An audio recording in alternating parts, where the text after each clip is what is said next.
Chers amis, bonjour, nous sommes le 10 septembre 2025. Je vous retrouve aujourd'hui pour une 89e mondoscopie. Je reviendrai dans les clés du monde pour ceux qui sont membres du Cercle des Amis de Paix et Guerre vendredi sur, comment dirais-je, la chronologie des avertissements en fait de la Russie au monde occidental à propos de l'Ukraine, parce que je pense qu'il faut remettre les choses bien à plat avec des dates et des déclarations, et ça permettra d'en finir une fois pour toutes avec cette espèce de faux débat sur qui a provoqué qui dans le conflit en Ukraine. Bon, donc ça concerne l'attitude des autorités russes vis-à-vis de l'OTAN en fait. Alors aujourd'hui, d'abord, partagez, likez, inscrivez-vous, soutenez-nous sur Tipeee, en adhérant surtout au Cercle des Amis de Paix et Guerre. Enfin, l'un n'est pas, d'ailleurs, c'est pas l'un ou l'autre, vous pouvez faire les deux, ce n'est pas exclusif. Bon, j'en reviens à aujourd'hui. Il y a beaucoup de choses à dire, donc je fais un choix un peu difficile. J'aurais voulu parler du Népal, de ce qui se passe au Népal. Mais bon, je le ferai peut-être la semaine prochaine dans une clé du monde. Je vais revenir aujourd'hui sur 3 points. D'abord, la situation au Moyen-Orient avec une aggravation assez nette et ce que ça peut signifier. Mon deuxième point portera sur la situation en Ukraine, ou plutôt les conséquences de ce qui se passe d'une manière générale sur la situation en Ukraine. Et enfin, je reviendrai sur un sujet un peu plus large, mais très important, qui est l'évolution possible, ou en tout cas les bruits qui courent autour d'une évolution possible, peut-être n'est-ce qu'un masque, l'évolution possible de la stratégie américaine globale. Alors, bon, d'abord, évidemment, on est le 10 septembre, donc vous savez tous, ou vous subissez tous ce qui se passe en France aujourd'hui, avec un pays bloqué. Évidemment, je ne peux pas m'empêcher, avant de commencer sur les points internationaux, de parler du choix qui vient d'être fait de notre nouveau Premier ministre, Sébastien Lecornu, ancien ministre de la Défense.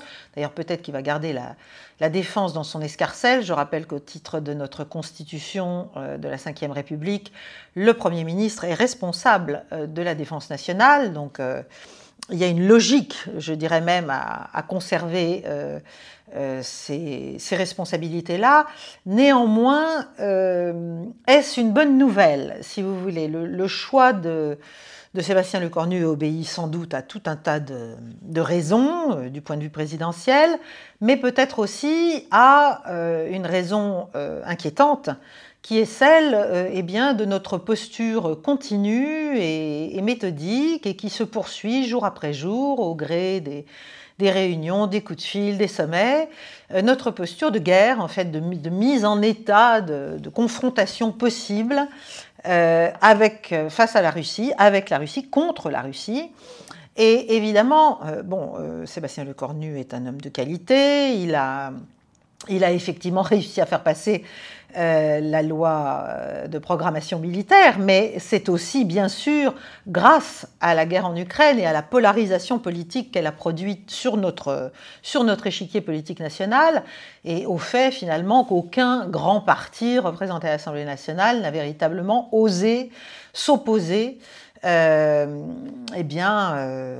cette idée de la France en guerre, qui avait choisi son camp, etc., etc. Donc il faut quand même relativiser un peu les choses.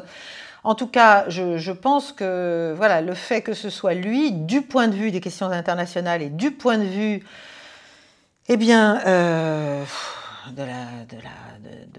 du conflit ukrainien et de ce qu'on essaie de faire pour enfin mettre un terme à ce conflit, notamment de l'autre côté de l'Atlantique, n'est pas forcément une bonne nouvelle, parce que ça risque juste d'appuyer et de conforter notre posture qui est, à mon avis, je le répète encore une fois, totalement à contretemps de nos intérêts. Voilà, et à contre-emploi de nos intérêts. Mais enfin, c'est comme ça.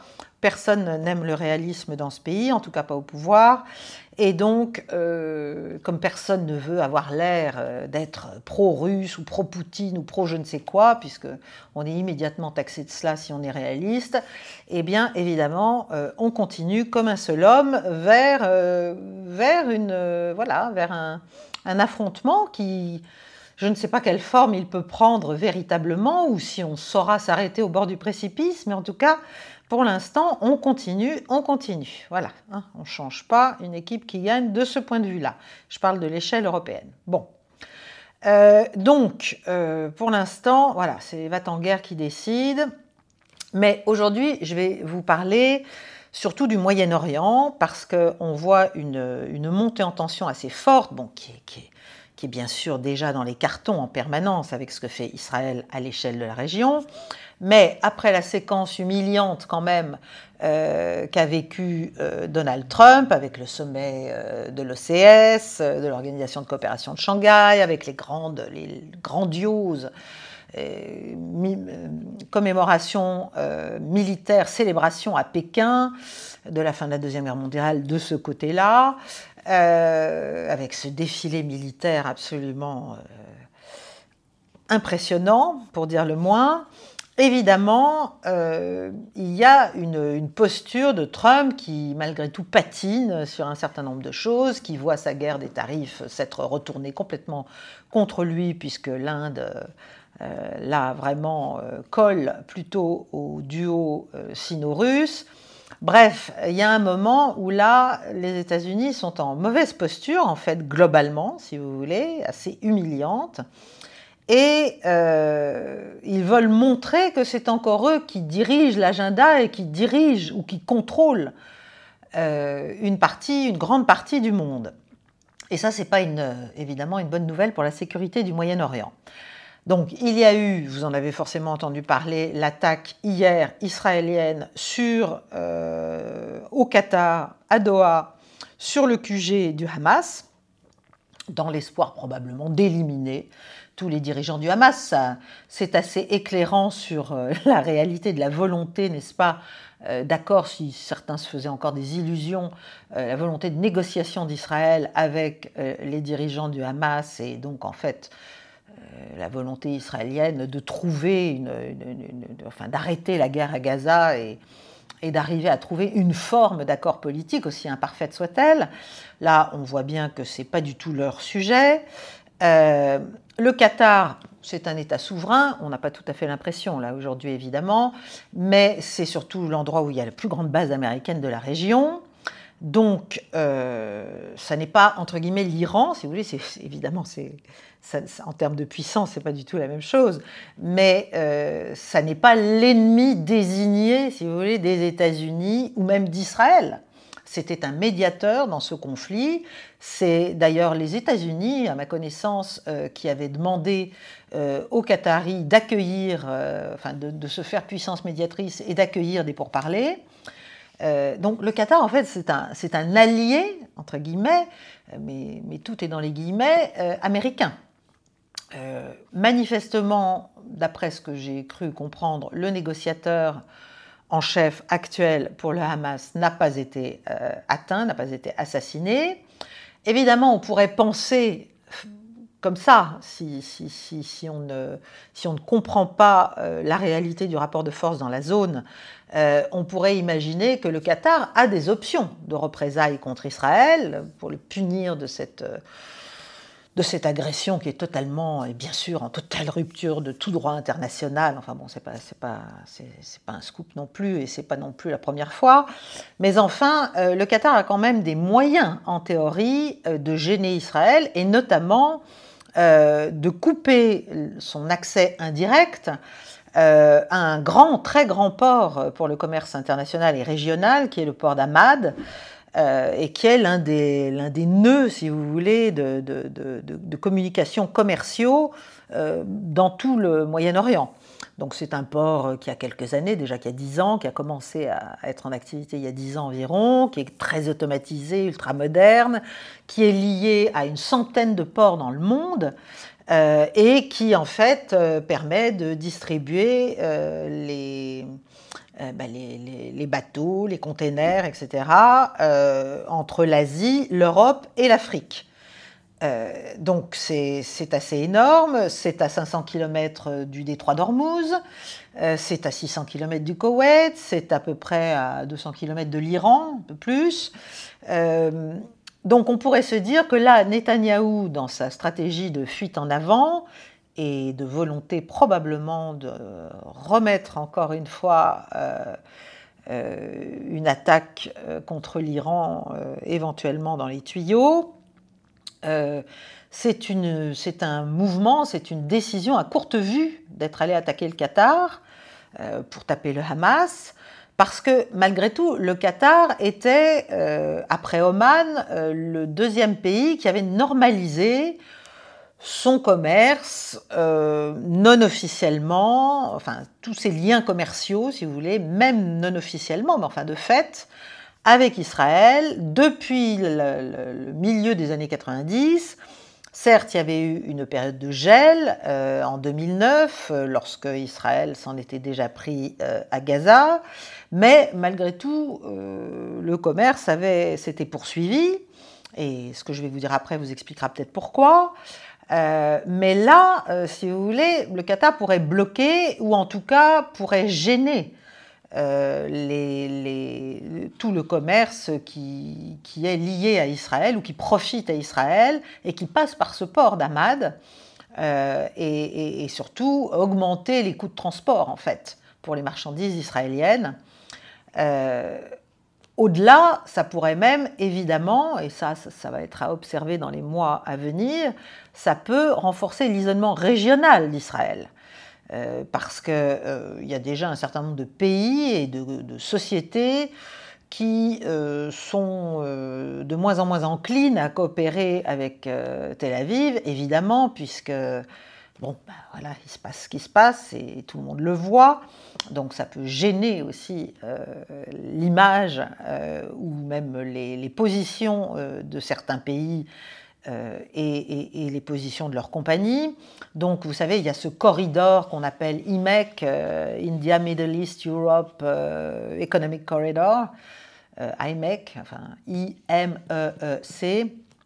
Et évidemment, plus les préoccupations politiques et de sécurité sont lourdes et sont importantes, en fait, plus Israël devient un acteur incontrôlé, qui prend des décisions mettant en danger les activités des autres, plus la tentation est grande de pousser à son isolement régional. Et finalement, ça pourrait gêner quand même toute la stratégie, toutes les ambitions israéliennes en matière de logistique maritime, si vous voulez. Et puis aussi, bien sûr, ça, on est en train de le voir et on va peut-être le voir lors de l'Assemblée générale des Nations Unies, si elle se tient bien et si les Palestiniens y sont présents. Ce ne sera pas à New York, en tout cas, si c'est le cas, il pourrait y avoir une session de la Palestine spéciale à Genève. Ça peut évidemment pousser, accélérer la bascule diplomatique, si vous voulez. Oui, la bascule diplomatique et bien sûr dissuader le Qatar d'agir désormais comme médiateur, de se prêter à ce jeu qui est en fait un jeu de dupes. Et ça aurait des conséquences évidemment pour Israël, ne serait-ce que par rapport à ses infrastructures maritimes, à Haïfa, à Eilat, qui sont en mauvais état, notamment depuis les représailles iraniennes aux frappes israéliennes lors de la guerre des 12 jours. Bon, mais ça, c'est sur le papier. Parce que dans la réalité, malheureusement ou heureusement, selon ce qu'on pense, il est assez peu probable, malgré tout, que le Qatar, sauf à être soutenu très fortement par d'autres grands pays, et même à l'échelle régionale, peut-être par son concurrent saoudien, il y a peu de chances que le Qatar se risque à faire tout cela. Bon, et en fait, cette attaque, si vous voulez, que vient de faire Israël, c'est rien de nouveau sous le soleil. Vous vous souvenez peut-être qu'ils ont assassiné Ismaël Haniyeh en Iran. Vous vous souvenez que c'était aussi au moment des négociations. Vous vous souvenez quand même de ce qu'ils ont fait à l'Iran en plein milieu, là aussi, d'un round de négociations sur les questions nucléaires. Donc c'est une habitude en fait de tuer ceux avec lesquels on est supposé discuter, dialoguer et trouver des compromis. Bon, mais tout de même, il faut tirer un certain nombre de conclusions, d'enseignements et dire certaines choses. D'abord que cette attaque, même s'il y a eu des déclarations américaines pour dire qu'ils n'étaient pas contents, etc., elle est impossible sans qu'il n'y ait eu un blanc-seing américain, un go. Il est évident que sinon, l'ensemble du fait de la présence de cette base américaine énorme, l'ensemble des systèmes d'alerte, de radar, etc. avancés, aurait évidemment anticipé ces frappes et les aurait vues venir en tout cas. Donc ça a été au pire, on les a laissés faire, et au mieux, du point de vue israélien, ça s'est fait en accord, probablement, avec la Maison-Blanche. Ça, c'est extrêmement grave. C'est extrêmement grave, voilà, parce que c'est une nouvelle et éclatante manifestation de mépris total pour le droit international. Le droit international est mort, ça n'a absolument plus cours. On voit bien ce qui se passe à Gaza de toute façon, et tout est permis finalement à ceux qui ne peuvent plus maintenir la fiction d'une forme de bienveillance, ou en tout cas de participation aux mécanismes d'ensemble qui permettent théoriquement la cohabitation des acteurs sur la scène internationale. Bref, l'ONU. Donc c'est si vous voulez, la posture de paix, de démocratie, de développement, poussée par les États-Unis, les vassaux européens, les pays clients, amis ou contraints du camp occidental depuis très longtemps.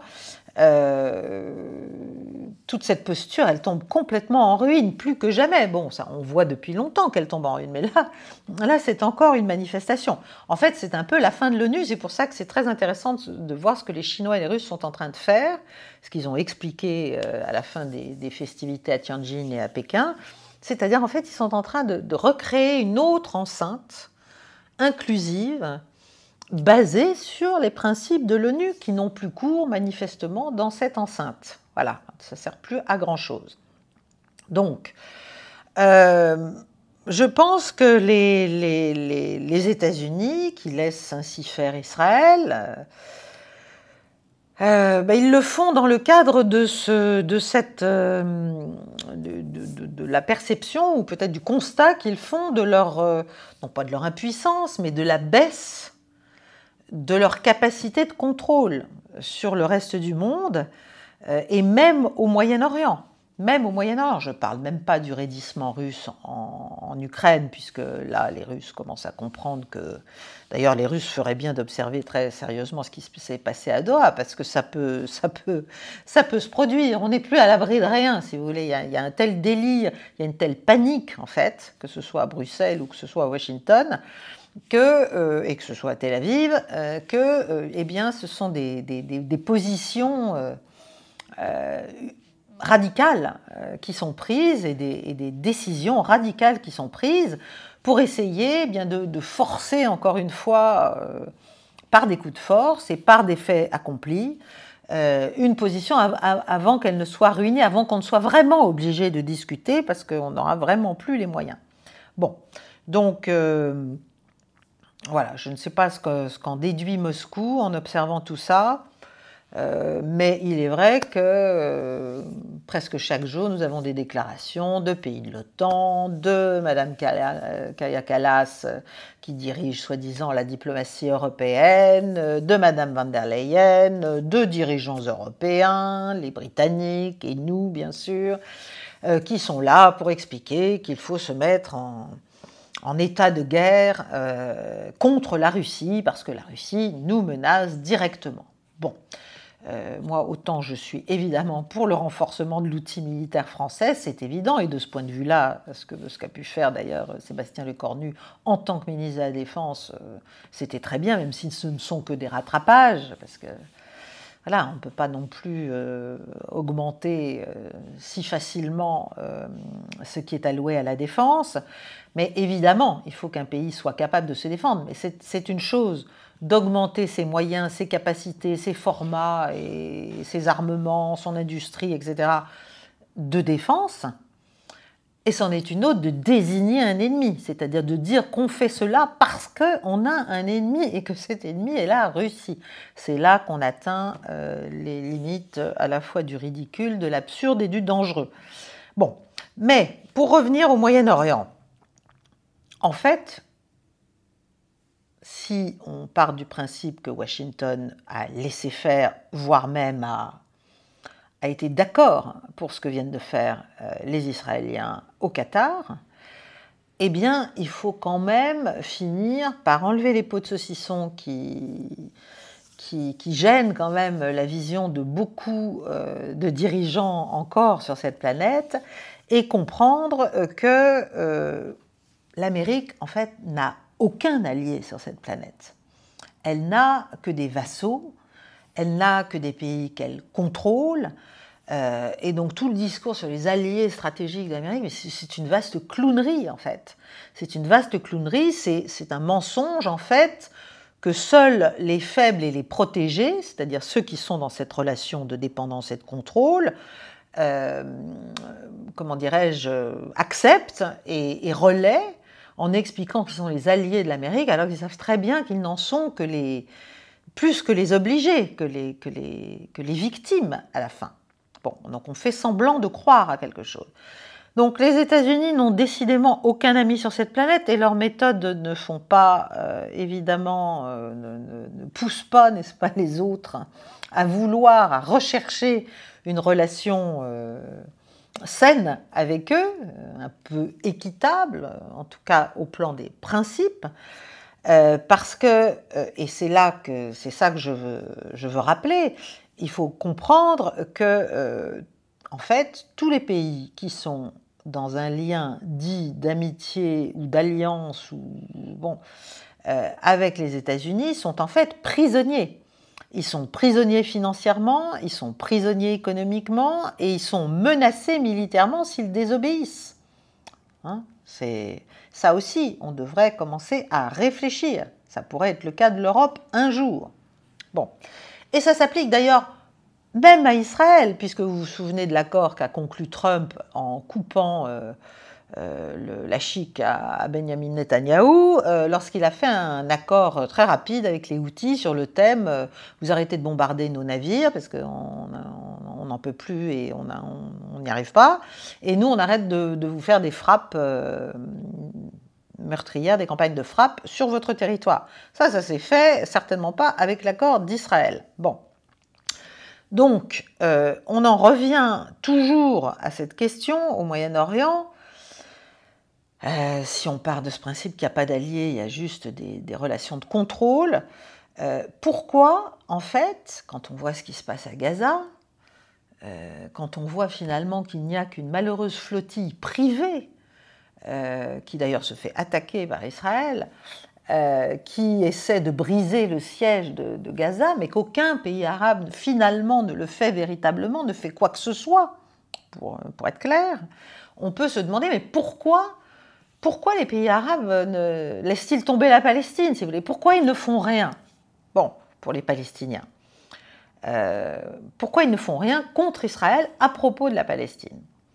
Alors, ce qu'on réplique généralement à cette question, quand quelqu'un ose la poser, on rit doucement, on dit écoutez, les Palestiniens sont infernaux, ils provoquent des problèmes dans tous les pays où on les accueille, c'est une population ingérable, violente, dangereuse, dont personne ne veut, etc., etc., comme s'il était naturel de vouloir abandonner sa terre contre quelques dollars, pour être réfugié ailleurs. Mais je pense que la véritable raison est beaucoup plus froide, beaucoup plus cynique et beaucoup plus triste à la fin. C'est pas seulement une affaire de corruption ou d'indifférence des pays arabes. C'est un chantage. Et c'est un chantage qui est en fait lié à quelque chose de très profond, c'est-à-dire à la façon dont l'économie mondiale marche depuis la fin de la Deuxième Guerre mondiale. Parce qu'en fait, il faut remonter aux années 70, au premier choc pétrolier, à l'assassinat du roi Faisal d'Arabie Saoudite, en 75, par son propre neveu à l'époque. Et pourquoi est-ce qu'on a assassiné, après avoir fait l'accord du Quincy, le deal pétrole contre sécurité entre les États-Unis et les Saoudiens, etc. Pourquoi est-ce que finalement Faisal a été assassiné? Il a été assassiné parce qu'il avait exprimé son désir de vendre le pétrole saoudien en une autre monnaie que le dollar, ou en tout cas pas uniquement en dollars. Et il avait arrêté à un moment donné de vendre en dollars. Et donc les prix s'étaient envolés, c'est ce qu'on appelle le premier choc pétrolier, et ça avait fait vaciller tous les mécanismes en place de la croissance américaine et occidentale, et finalement les positions rentières de l'Occident, aux dépens du Moyen-Orient. Bon. Donc ça a été une alerte rouge, si vous voulez, ce premier choc pétrolier pour les élites politiques, financières, industrielles, américaines et occidentales, parce qu'en fait leur emprise était en danger. Il y avait quelqu'un qui d'un seul coup se disait mais en fait ce pétrole est à moi, je peux bien faire ce que j'en veux.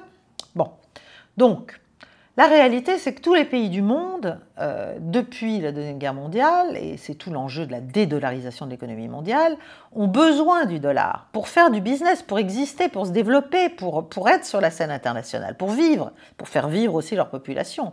Or, le dollar, il ne tombe pas du ciel, il est imprimé par la Réserve fédérale, qui est un organisme privé en fait, qui est un organisme qui est aux mains de très très grandes banques et qui tient toute l'économie mondiale en fait, par le système de la dette, c'est-à-dire on prête du dollar et en échange on récupère des assets, soit du pétrole bien sûr, mais aussi des terres, mais aussi des assets industriels, enfin, des possessions de toutes sortes. Donc c'est un système de dépendance extrêmement étroit et extrêmement fondamental et vital pour les États-Unis. Donc de dépendance, donc d'obéissance, donc de silence, notamment sur la question palestinienne. Donc elle est là la réponse à la question. Pourquoi les pays arabes ne font-ils rien pour défendre la Palestine contre Israël? Pourquoi? Mais parce qu'en fait, ils n'ont pas le choix, ils ne le peuvent pas. S'ils commencent à le faire, c'est leur économie qui s'écroule. On leur serre la vis, on peut les affamer, on peut les couper, on peut les couper du commerce international, on peut les empêcher d'agir, d'exister. Bon. Donc il y a une espèce comment dirais-je, d'utopie de la souveraineté de ces États, à vrai dire, depuis le début. Et encore aujourd'hui, je pense qu'au moins les 2/3, voire plus, peut-être les 3/4 de l'économie saoudienne sont complètement... en fait, c'est une dette vis-à-vis des États-Unis. Donc le chantage est total. En gros, tu te tais sur la Palestine, sinon on te coupe tes ressources, en tout, en médicaments. Bon. Et donc on fait mourir les pays. Donc il y a une sorte d'accord léonin, implicite, entre les pays du Golfe et les États-Unis, qui ont donc pays qui ont une souveraineté de papier, si vous voulez, et tout ça pour que le pétrole continue à n'être vendu qu'en dollars. C'est aussi là-dessus, si vous voulez, que l'Irak a été détruit, ou la Libye. Pourquoi?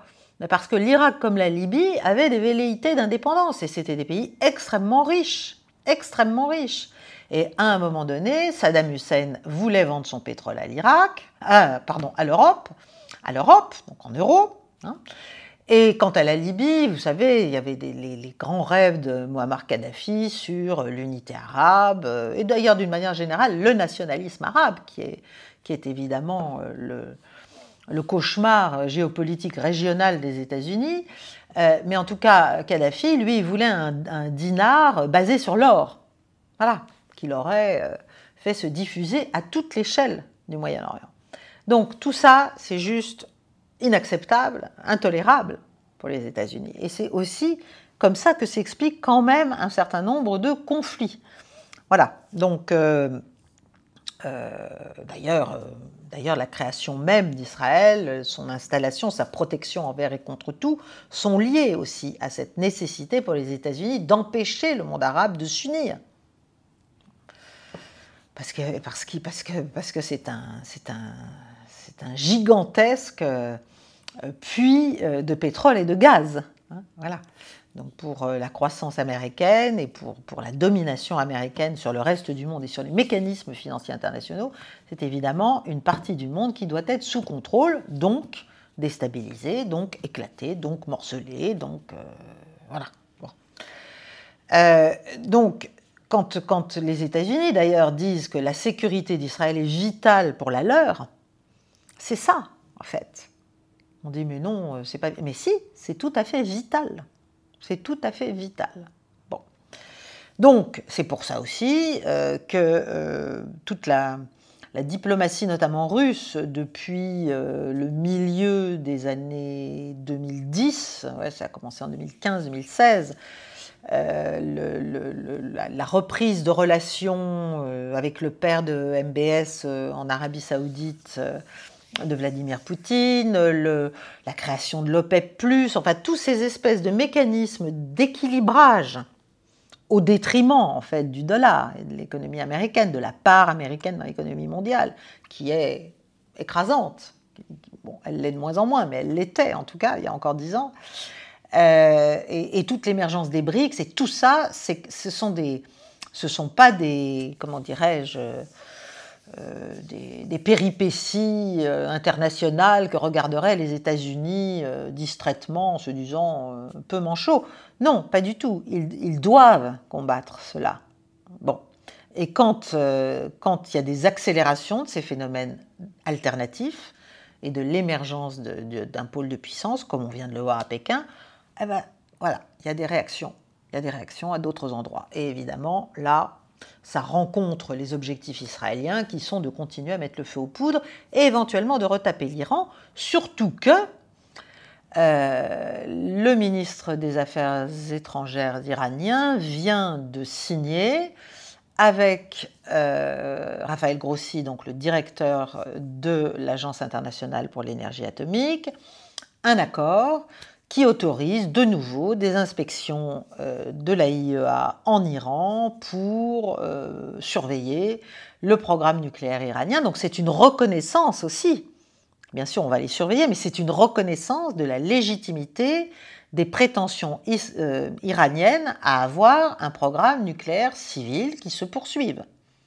Donc l'enrichissement va être surveillé, comme le lait sur le feu, mais ça veut dire qu'il peut avoir lieu. Et c'est d'ailleurs ce qui a toujours, ce qui était le cas, dans le TNP, c'est permis. C'est le passage au nucléaire militaire qui était interdit. Bon, donc,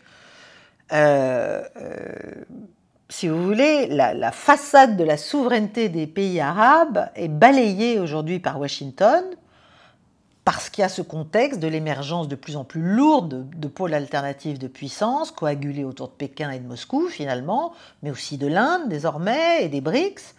Et donc la façade éclate et Washington autorise Israël à bombarder un pays souverain qui est son allié pour satisfaire sa propre politique d'expansion et de contrôle territorial. Voilà, pourquoi pas. Donc, en tout cas, les pays arabes ne peuvent pas aider véritablement la Palestine en dépit de tout ce qui se fait, de tout ce qui se voit. C'est pas du silence, c'est du contrôle, c'est du chantage à grande échelle. Bon,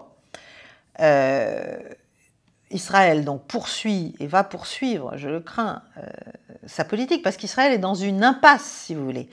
Parce que l'indignation internationale monte, ne faiblit pas, parce qu'il y a une coagulation à l'approche de l'Assemblée générale des Nations unies.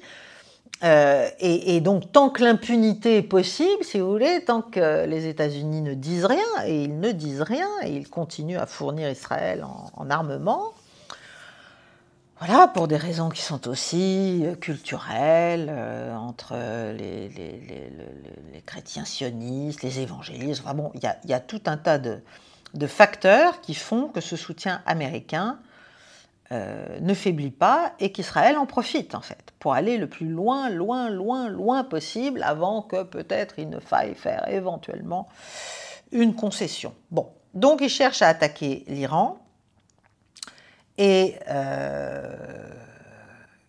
il faut quand même s'en préoccuper très sérieusement jusqu'à quel point Trump, qui ne veut pas forcément aller jusque-là, ne risque-t-il pas d'être entraîné d'être entraînés dans une attaque. Et à ce moment-là, quelle sera la réaction de la Chine et de la Russie? C'est la question cruciale. La Chine dont l'énervement monte aussi, la Chine qui peut, sans agir personnellement, qui peut tout à fait faire agir la Corée du Nord, par exemple, et la Russie. Et la Russie, que va-t-elle faire?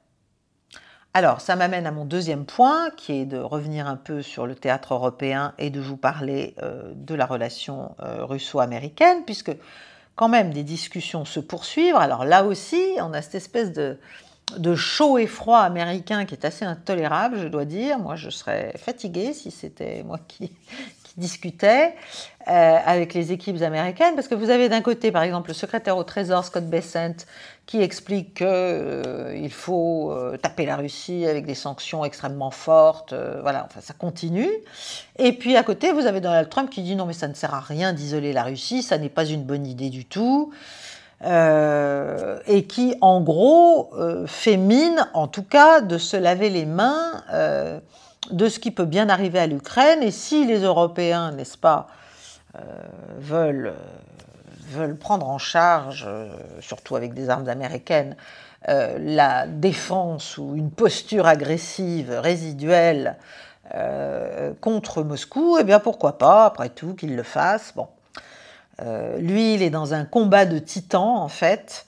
Et d'ailleurs, c'est un combat de titans, parce que c'est un combat aussi, non seulement pour la restauration du droit international, alors, du côté des Américains, pour la poursuite, pour le maintien, pour la sauvegarde de leur ancienne hégémonie.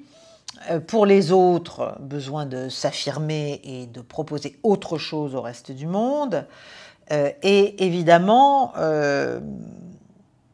pour toutes les situations et tous les acteurs qui sont malheureusement dans des positions épouvantables de victimes de ce combat de titans, c'est aussi un combat. Est-ce que c'est à la fin la dignité qui va finalement s'imposer, la dignité humaine, c'est-à-dire contre l'horreur de ce qui est en train de se produire à Gaza et d'ailleurs en Cisjordanie? Est-ce qu'à un moment donné, à force d'aller trop loin, un certain nombre de pays ne vont plus pouvoir juste détourner le regard? Voilà. Bon, en Europe, il n'y en a pas beaucoup. Il y a l'Espagne. Il y a l'Espagne qui fait exception, qui prend des positions et des mesures, d'ailleurs, contre les intérêts israéliens très claires, très, très courageuses, très téméraires même. Pour le reste, eh bien, c'est surtout les populations qui s'indignent. Voilà, et encore, elles sont très maltraitées. Il n'y a qu'à voir ce qui se passe en Allemagne. La manière dont on traite, ou même aux États-Unis, la manière dont on traite les manifestants qui défendent la paix et qui veulent que la Palestine, et en tout cas que Gaza, finisse d'être détruit, hein, voilà, qu'on arrête ce qui s'y passe. Quand on voit les ordres donnés aux forces de police vis-à-vis de ces gens-là, qui sont souvent des gens ordinaires, hein. C'est pas forcément tous des militants acharnés, enragés, c'est aussi des gens juste par effet de dignité, d'incapacité à cautionner cela et voilà, de ce sentiment qu'il faut faire quelque chose, qu'il faut se lever. Donc c'est souvent les gens simples qui sont les plus courageux, c'est sûr. Donc en tout cas, il y a ce combat de titans qui est aussi un combat pour le coup pour des valeurs humaines, contre un arbitraire international qui est de plus en plus sans frein, absolument sans frein. Bon. Donc, que vont faire la Russie et la Chine? Je suis incapable de vous le dire pour l'instant. Vladimir Poutine, il y a quelques semaines, avait dit lui-même que au cas où Israël oserait se lancer dans une nouvelle campagne d'assassinat contre, par exemple, le président iranien actuel, il ne voulait même pas imaginer un tel cas de figure. Bon. En tout cas, voilà où on en est. Bon, je ne parle pas des opérations militaires, c'est toujours la même chose. Bon. Alors, il y a deux choses qui se sont produites. Il y a eu donc, dans cette espèce de brouillard de la guerre en Ukraine et entre les Américains et les Russes, avec des déclarations dans tous les sens, il s'est passé deux choses. Bon, d'abord, il y a là ce qui vient de sortir, mais est-ce que c'est pas un false flag où les Polonais accusent les Russes d'avoir franchi leur espace aérien avec des drones pour toucher l'Ukraine. Bon. Mais surtout, il y aurait eu une attaque russe, en tout cas c'est ce que disent les Ukrainiens, sur les bâtiments gouvernementaux à Kiev et le cabinet des ministres, une attaque russe délibérée. Vous me direz, ça a eu lieu il y a bien longtemps. Les Ukrainiens avaient fait ça sur le Kremlin. Bon, ça n'a choqué personne à l'époque, tout le monde riait, trouvait ça formidable. Et donc, alors, certains disent que c'est la fin de la mollesse russe, ou de l'attentisme russe, ou de la modération russe, et que Vladimir Poutine commence à perdre patience, et qu'en fait, il est en train d'avertir quand même les Européens, dans le contexte des bruits de bottes, etc., qu'il ne faudrait pas non plus aller trop loin, que lui aussi, il peut taper où il veut en Ukraine, et y compris, il peut éliminer tout le gouvernement ukrainien si ça le chante. Bon.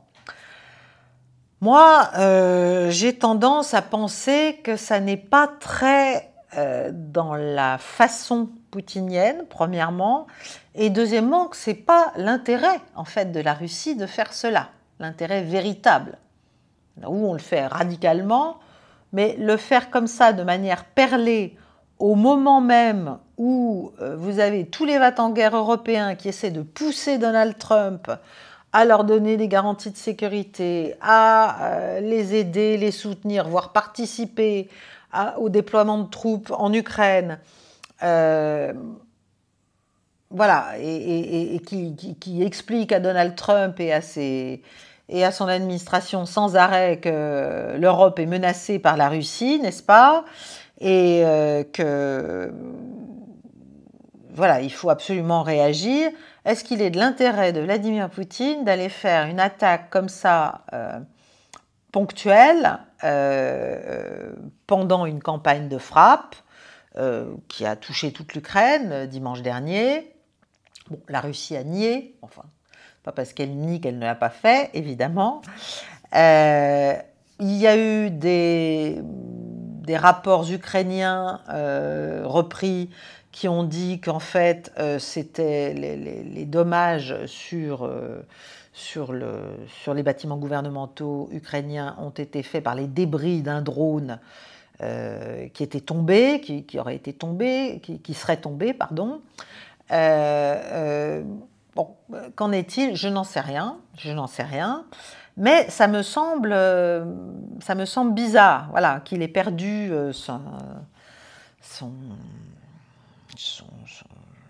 qu'il ait perdu ses esprits, quoi, qu'il ait perdu son calme, si vous voulez, et qu'il ait permis cela délibérément. Ça me paraît étonnant.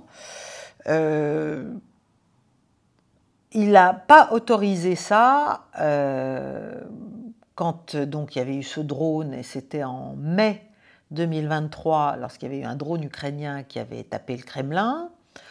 On sait très bien qu'il ne veut pas l'escalade, contrairement à tout ce qu'il racontait. Il fait tout pour essayer de calmer le jeu. Certes, il continue ses opérations en Ukraine et il essaie d'avancer sur ses objectifs territoriaux, et en tout cas d'affaiblir l'Ukraine militairement, parce que c'est un des objectifs de l'opération militaire spéciale. Mais en fait, à part finalement le lancement de cette opération militaire spéciale il y a 3 ans et demi, à part l'usage des Oréchniks, d'un Oréchnik en réponse finalement à l'OTAN et aux États-Unis, qui avait permis d'un seul coup à l'Ukraine d'utiliser des missiles de longue portée pour taper l'intérieur de la Russie. C'est les 2 seuls moments où il a frappé. Alors certes, en envahissant l'Ukraine parce qu'elle allait reprendre le Donbass et perpétrer les massacres que l'on imagine, et puis parce que la menace de l'OTAN devenait beaucoup trop concrète, mais ça ne me semble pas tellement dans la manière poutinienne, si j'ose dire, de faire ça, parce que ce serait provoquer Trump au moment où il essaie au contraire de l'extirper de la gangue des néoconservateurs qui l'entourent et de la gangue de tous les va-t-en-guerre européens qui passent leur vie à lui expliquer qu'ils sont en danger et qu'il doit venir à leur secours. Donc il est plutôt en train d'essayer voilà, de ne pas donner de raison aux États-Unis de s'engager plus avant dans ce conflit, et notamment de donner des garanties de sécurité aux Ukrainiens et aux Européens, et notamment un soutien en matière de no-fly zone, enfin de zone d'interdiction aérienne. Voilà, donc ça me semble pas très logique. Ça me semble pas très logique. Parce que ça n'aurait pas de bonnes conséquences, ça n'aiderait pas la Russie, en fait. Voilà. Ça n'aiderait pas la Russie, c'est-à-dire soit il le fait complètement, soit il se met à taper complètement les bâtiments gouvernementaux ukrainiens pour en finir avec le pouvoir de Kiev. Bon. Mais le faire comme ça, juste... bon. Alors après, oui, ça peut être un coup de semonce. Ça peut être un coup de semonce, mais je pense surtout qu'il ne veut pas pousser l'Ouest à avoir un prétexte pour entrer dans une escalade qui pourrait devenir incontrôlable pour tout le monde. Il préférerait sans doute un accord, il préférerait en finir avec cette opération militaire spéciale. Mais ça, évidemment, c'est l'inverse de ce qu'on raconte partout, et je me demande même si on ne finit pas par croire sérieusement à nos mensonges propres. Donc voilà, c'est très probablement ça. Il s'agit de saboter, en fait, en appuyant sur l'idée que ce serait une frappe intentionnelle russe. Il s'agit de saboter, en fait, le dialogue, comme d'habitude, entre Trump et Poutine. Bon, voilà. Alors, troisième point, et j'en finis parce que je suis déjà trop longue, c'est le débat actuel sur l'évolution de la stratégie américaine. Il y a un certain nombre de documents qui sont en train de sortir et qui laissent penser qu'en fait, Trump est en train de parvenir à remettre sous contrôle, ça m'étonne, les néoconservateurs américains, et devant toutes les difficultés qu'il a, en fait, aussi bien vis-à-vis des Russes que vis-à-vis des Chinois, que vis-à-vis des Indiens, et que même vis-à-vis de l'Iran et vis-à-vis de ce qui se passe au Moyen-Orient, vu que tout ça ne produit pas du tout les effets escomptés initialement de sa part, eh bien, il y aurait un retour à une politique, non pas isolationniste, mais en tout cas un repli sur les préoccupations intérieures de sécurité, de développement.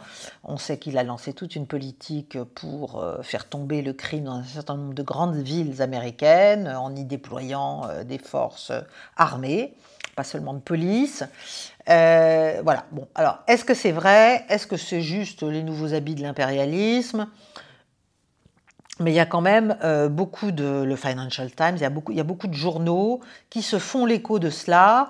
On explique que donc les États-Unis seraient peut-être sur le point de shifter complètement, de redéployer leur stratégie loin de l'Eurasie finalement,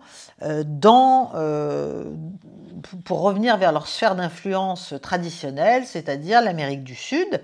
Et ça, c'est pas faux avec ce qui se passe au Venezuela, mais aussi d'ailleurs la manière dont ils reprennent en main le Japon, l'Australie, etc. Et dans l'hémisphère occidental, si vous voulez. Donc, il y aurait eu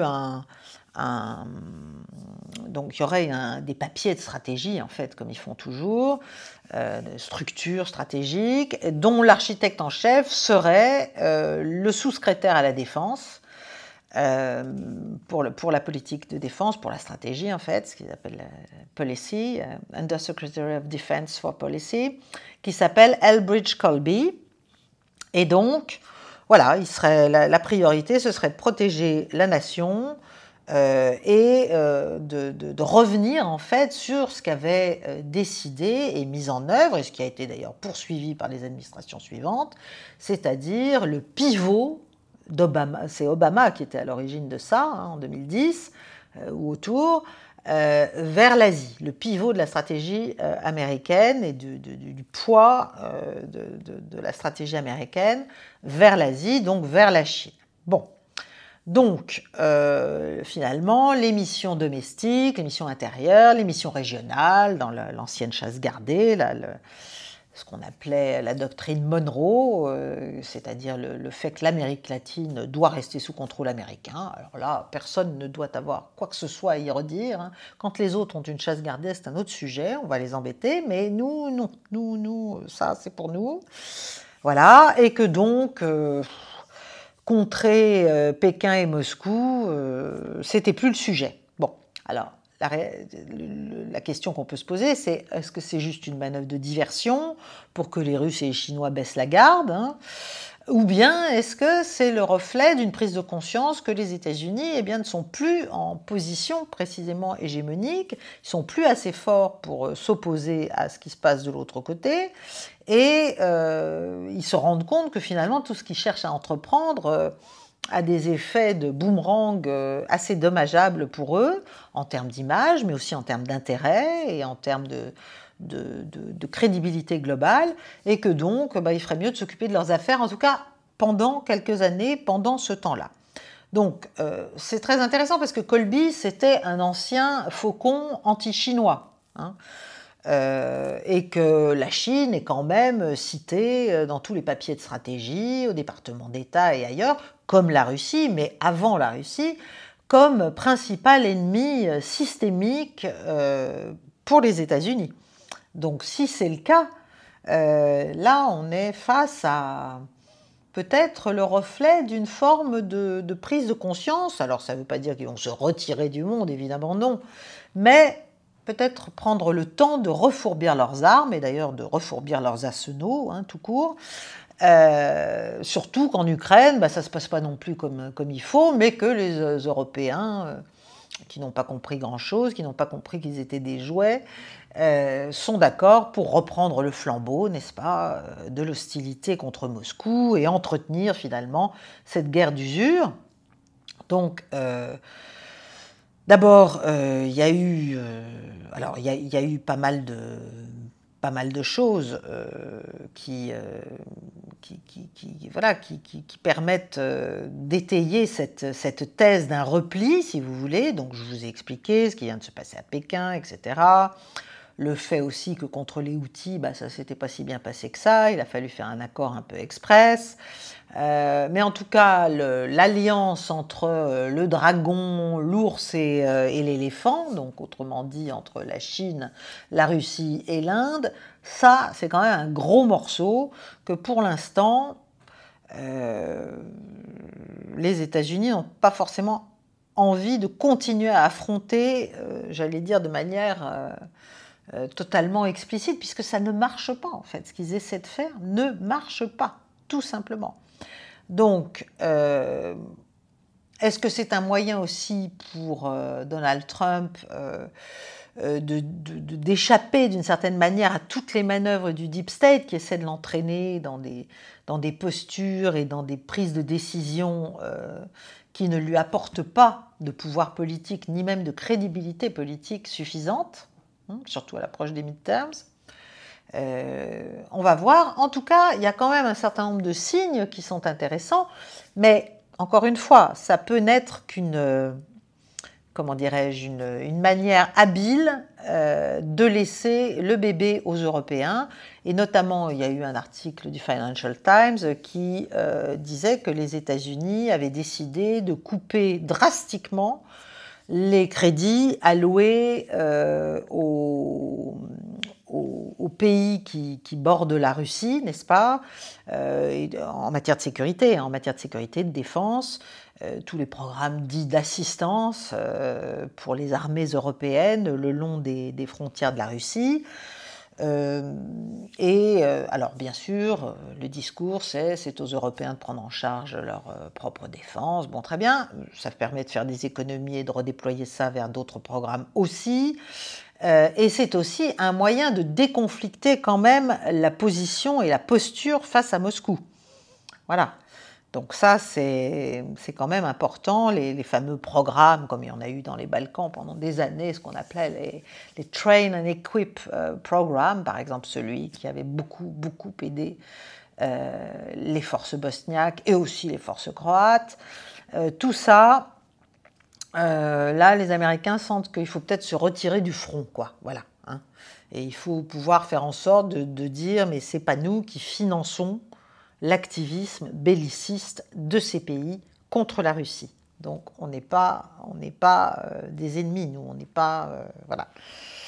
Donc il y a cette espèce de posture qui est peut-être intelligente, bon, on verra. En tout cas, moi je pense que ça existe, bien sûr, mais ça ne veut pas forcément dire que Trump a décidé de retirer l'Amérique d'une volonté de récupérer son hégémonie, tout au contraire. De toute façon, Trump il n'est là encore que pour bientôt 3 ans, hein, et à vrai dire, comme la campagne commence au bout de 2 ans et demi, il n'a plus beaucoup de temps. Et donc, bien sûr, il y a cette trajectoire désastreuse des néocons qui est une trajectoire vers le maintien d'une hégémonie à tout prix, à tout craint, par le fer, par le feu, par tous les moyens. Et ça ne le sert pas forcément de rentrer là-dedans, si vous voulez, surtout qu'il essaie de nettoyer quand même un certain nombre d'organismes qui ont conspiré d'ailleurs contre lui et contre sa réélection, à l'intérieur même de l'appareil institutionnel américain. Mais est-ce que ça veut dire que véritablement, à la fin et au-delà de son propre mandat, les États-Unis auraient ou auront renoncé à une posture agressive et une posture de volonté de maintenir cette hégémonie? Moi, je ne le crois pas.